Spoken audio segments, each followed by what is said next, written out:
I remain very bullish on Kenya's economic prospects, but I am not the only one.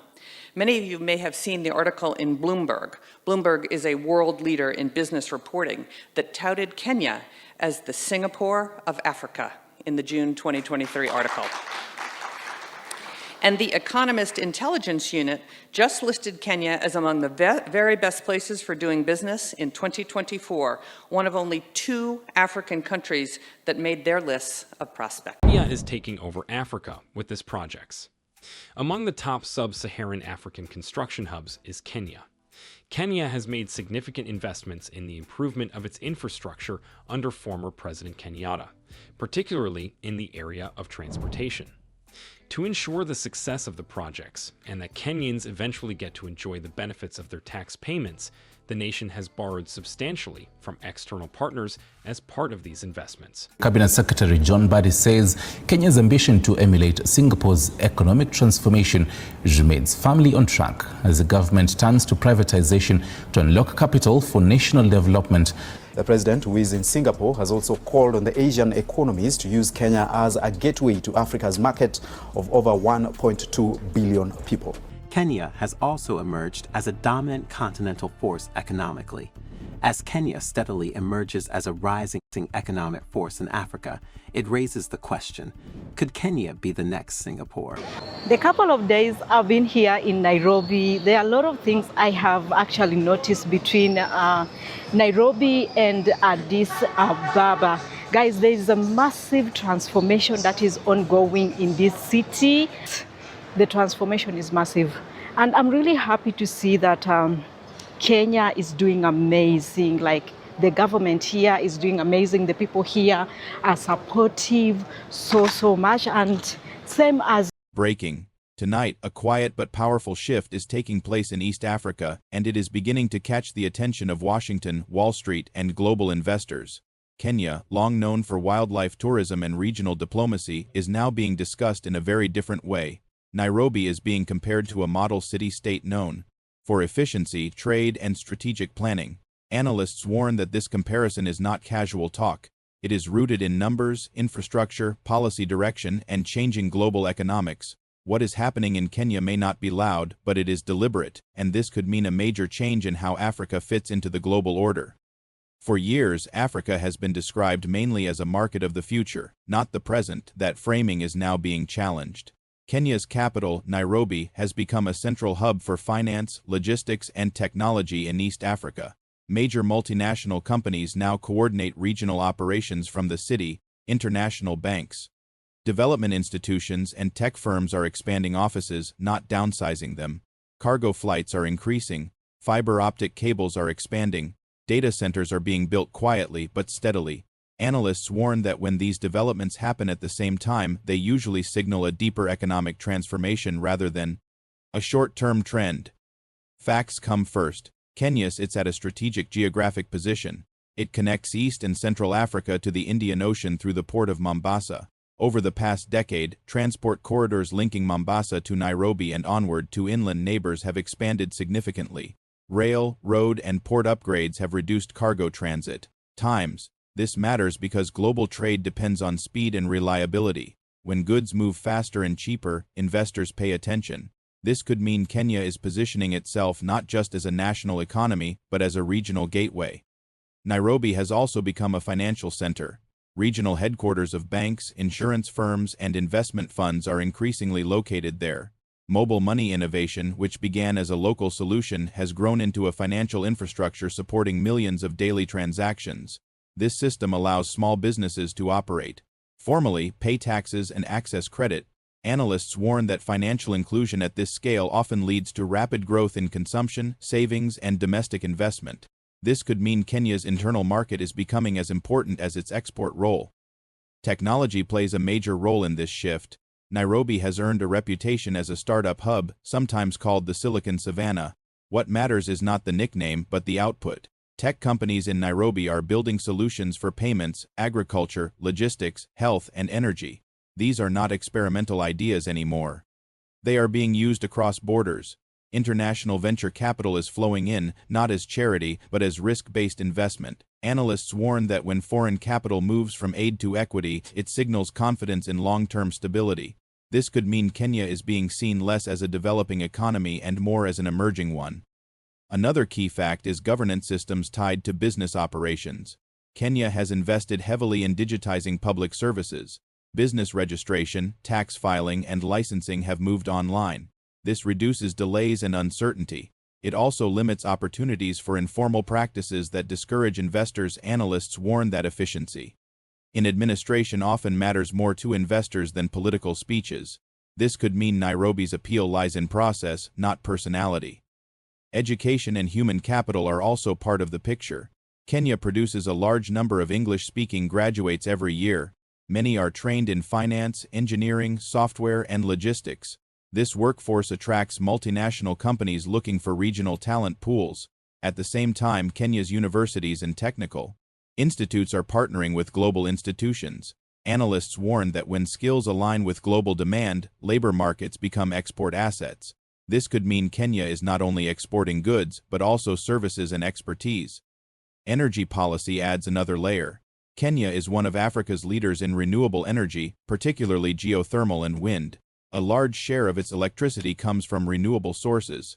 This reduces dependence on imported fuel and stabilizes energy costs. For industries, predictable energy pricing is critical. Analysts warn that energy stability often determines where factories and data centers are built. This could mean Kenya has a competitive advantage as global companies look to reduce carbon footprints while maintaining reliability. Now, the international reaction is where the story becomes more complex. In the United States, policymakers and business leaders are closely watching these developments. For decades, American engagement in Africa has focused on security cooperation and humanitarian assistance. Trade and investment often came second. Analysts warn that this approach may be outdated. As Nairobi becomes a hub for global firms from Asia, Europe, and the Middle East, competition for influence increases. This could mean America risks losing economic ground if it does not adapt its strategy. Trade data adds weight to this concern. Kenya's exports to various global markets have diversified beyond traditional agricultural goods. Manufactured products, processed foods, and services are growing shares of export revenue. At the same time, Kenya is negotiating and implementing trade agreements that lower barriers and standardize regulations. Analysts warn that trade architecture shapes long-term alliances. This could mean Kenya is embedding itself into global supply chains in ways that are difficult to reverse. There is also a symbolic dimension. Comparisons to Singapore are not about size or wealth, but about trajectory. Singapore transformed itself by focusing on trade, efficiency, education, and strategic neutrality in global competition. Nairobi's planners appear to be studying similar principles, adapted to African realities. Analysts warn that symbolism matters in global finance. When investors believe a city has a clear long-term vision, capital becomes patient. This could mean Nairobi's growth story is being priced into future expectations, not just current performance. However, analysts also warn of risks. Rapid growth can strain infrastructure, increase inequality, and test institutions. Urban expansion around Nairobi has already created pressure on housing, transport, and public services. If growth outpaces planning, social tensions can rise. This could mean the same success attracting investment could also create internal challenges if not managed carefully. Debt levels are another concern. Kenya, like many countries, has borrowed heavily to finance infrastructure. While new roads and railways boost productivity, repayment obligations remain. Analysts warn that global interest rate changes can tighten fiscal space quickly. This could mean economic discipline will matter as much as ambition in the coming years. Regional politics also play a role. Kenya's stability relative to some neighbors makes it attractive, but regional conflicts can disrupt trade routes and investor confidence. Analysts warn that hub economies are only as strong as the regions they serve. This could mean Kenya's future depends partly on regional cooperation and peace building, not just domestic policy. From an American perspective, the implications are significant. A more economically independent and globally connected Kenya changes traditional power dynamics. Aid-based relationships give way to trade-based ones. Influence becomes negotiated through markets rather than assistance. Analysts warn that this shift requires new thinking. In diplomacy and business, this could mean partnerships based on mutual economic interest rather than one-sided support. For Africa as a whole, Nairobi's rise sends a message. Development does not have to follow a single path. It can be driven by services, technology, and trade, not only raw materials. Analysts warn that successful models tend to be copied. This could mean other African cities will push similar strategies, increasing competition and innovation across the continent. For ordinary citizens, the story is mixed. Economic growth can create jobs, raise incomes, and expand opportunities, but it can also increase living costs and widen gaps if benefits are unevenly distributed. Analysts warn that public trust depends on whether growth feels inclusive. This could mean social policy will be as important as economic policy in sustaining momentum. So why does this matter now? Because global economics is entering a period of fragmentation. Supply chains are being rethought. Companies are diversifying away from single-country dependence. In this environment, reliable hubs gain outsized importance. Nairobi appears to be positioning itself as one of those hubs. Analysts warn that early movers often lock in advantages. This could mean Kenya's decisions today will shape its role for decades. As this story continues to unfold, one thing is clear. What is happening in Nairobi is not accidental, and it is not invisible anymore. It reflects deliberate choices, global shifts, and changing perceptions. The question is no longer whether Kenya is changing, but how far this transformation will go and who will adapt fastest to this new reality. So as Nairobi steps onto a bigger stage in the global economy, what do you think this rise will mean for Africa's future and for the world watching it closely? Attention is now building around Kenya, and this time the focus is sharper, more analytical, and more cautious.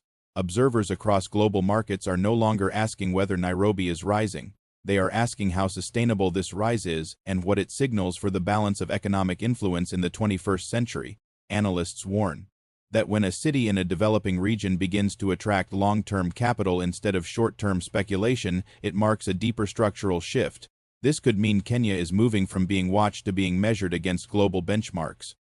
The facts behind this momentum are becoming harder to ignore. Nairobi consistently ranks among the top African cities for ease of doing business improvements over the last decade. Regulatory reforms have reduced the time it takes to start and operate a company.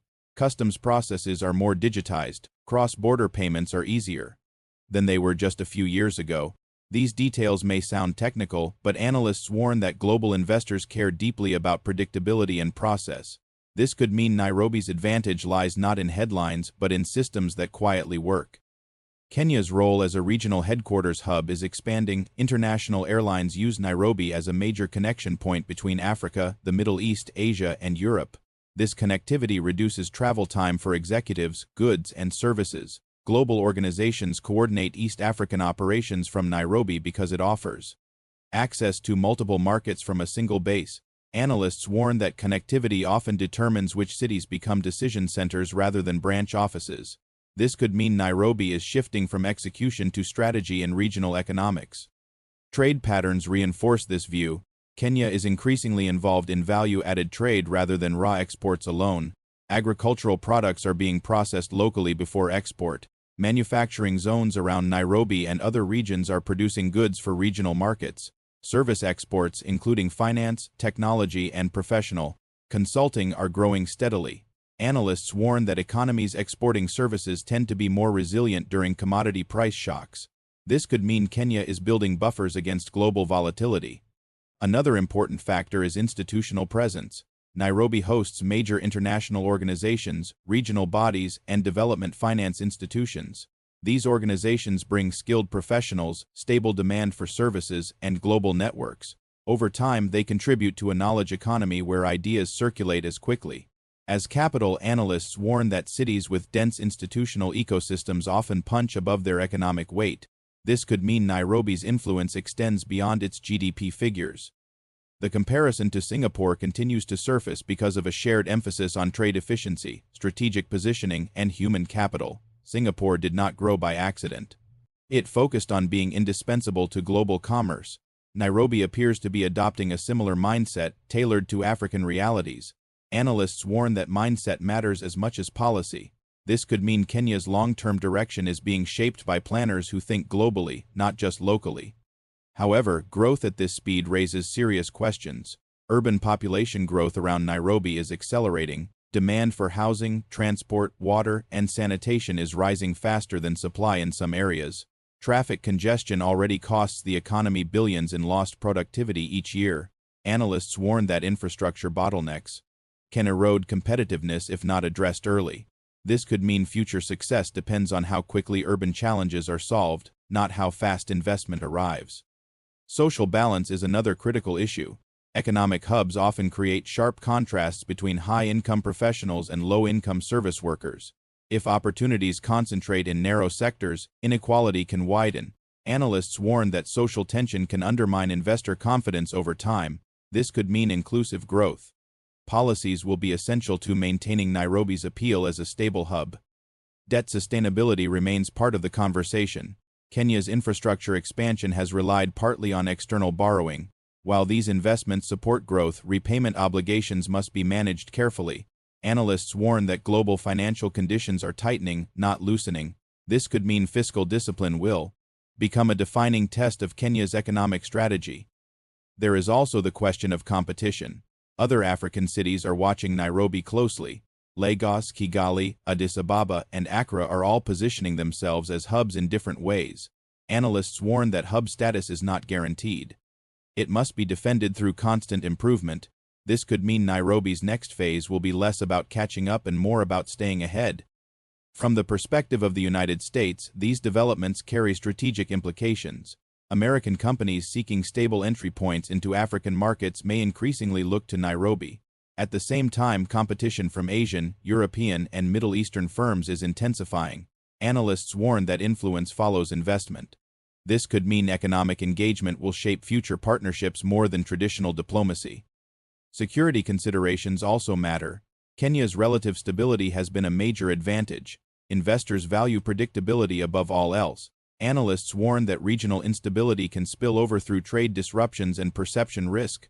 This could mean Kenya's role as a stabilizing anchor in East Africa will be closely watched by global markets.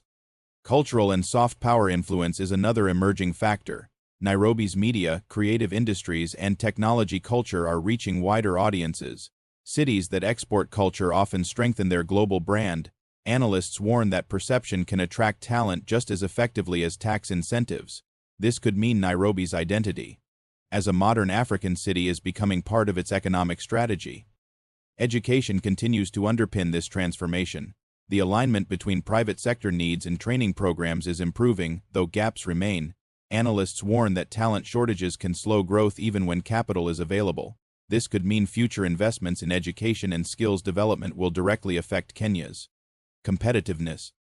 What stands out in this moment is timing.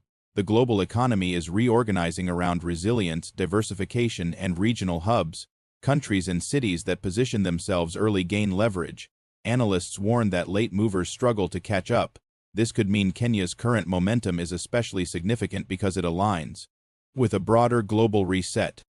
Yet uncertainty remains. Global recessions, climate pressures, and geopolitical tensions can disrupt even well-planned strategies. Kenya faces climate risks that affect agriculture and energy systems. Analysts warn that environmental resilience will shape economic resilience in the coming decades. This could mean sustainability is not just a moral issue but a financial one.